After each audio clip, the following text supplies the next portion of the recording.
Okay, so thank you so much for signing up for this professional development. Today we are going to learn about the C.R.A.P principles. So we're going to go ahead and get started.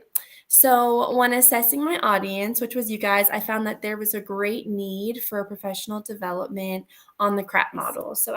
So it sounds kind of funny, the C.R.A.P principle, but C.R.A.P is an acronym.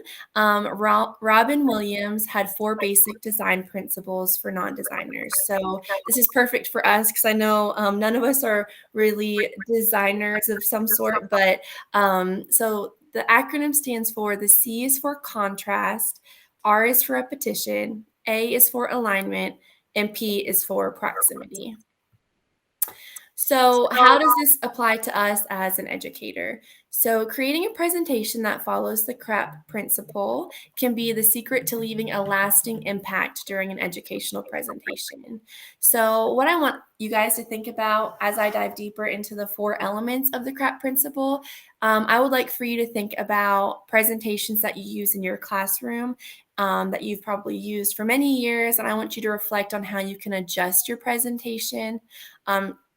Any of your presentations to meet Robin Williams design elements. So the first element of the C.R.A.P principle is contrast. So contrast is something that you're probably already familiar with.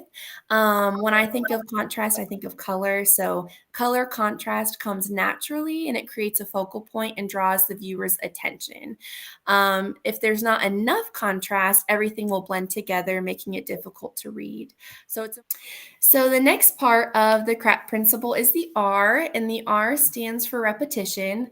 The principle of repetition helps to better engage readers. When readers identify patterns, they tend to be more invested in the content as they locate in the continued pattern subconsciously. So this is something that happens subconsciously. This is not something that they necessarily recognize, oh, there's patterns on the screen. It just kind of happens and it's easier for them to comprehend what they're seeing.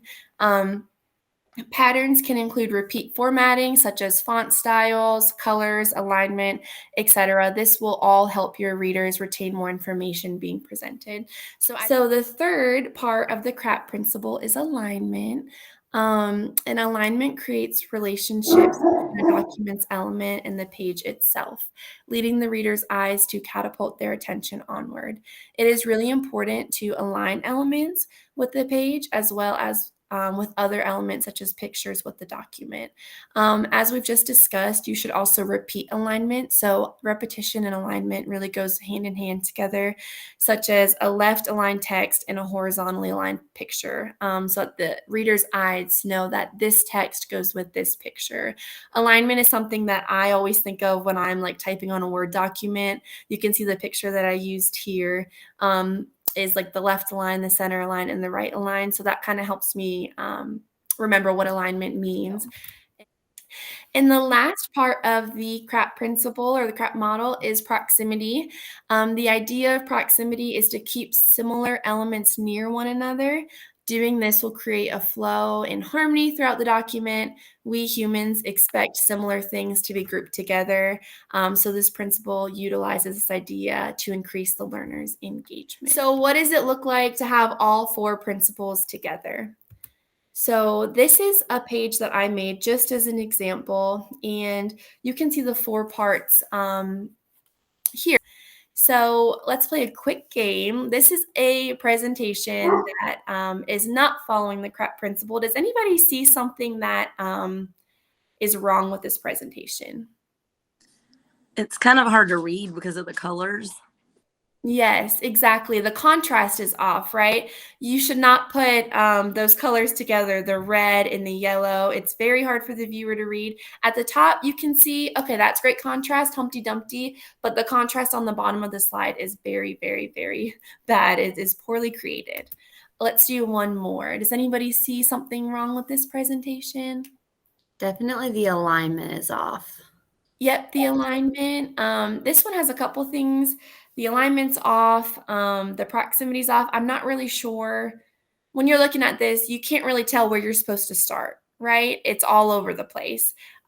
So we could have corrected this with, aligning things better, like Caitlin said. Very good. So Now we're going to reflect. How are you going to use the C.R.A.P principles in your classroom? Oh yeah, I just thought about one of the things you showed me.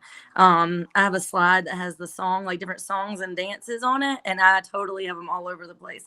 So I'm excited to go like organize it because I thought, oh yeah, I want it to look like the other one where it's all organized and aligned. And so yeah, I definitely want to do that. The contrast in the colors, using the correct colors is going to make it a whole lot easier for them to be able to read it. If you're using the same colors, it's very difficult for them. Okay, thank you guys. So yeah, these are all things that I don't think any of us like. I wanted to pick. I'm glad that you guys voted on C.R.A.P principles because it's something that I feel like we can all easily implement into our classrooms. It's not a whole nother learning management system or a whole nother thing that we have to do online and try to learn with technology. It's just something simple, and it just is. It's great. Robin Williams wanted to create an easy design system for non-designers. So I'm very excited. You guys seem to take a lot from this, and now I know you guys are going to work hard on your recreating one of your presentation slides, and I can't wait for you guys to send me pictures and to see how you guys implement the C.R.A.P principle into your presentation. So thank you so much for joining, and I cannot wait to see what you guys do.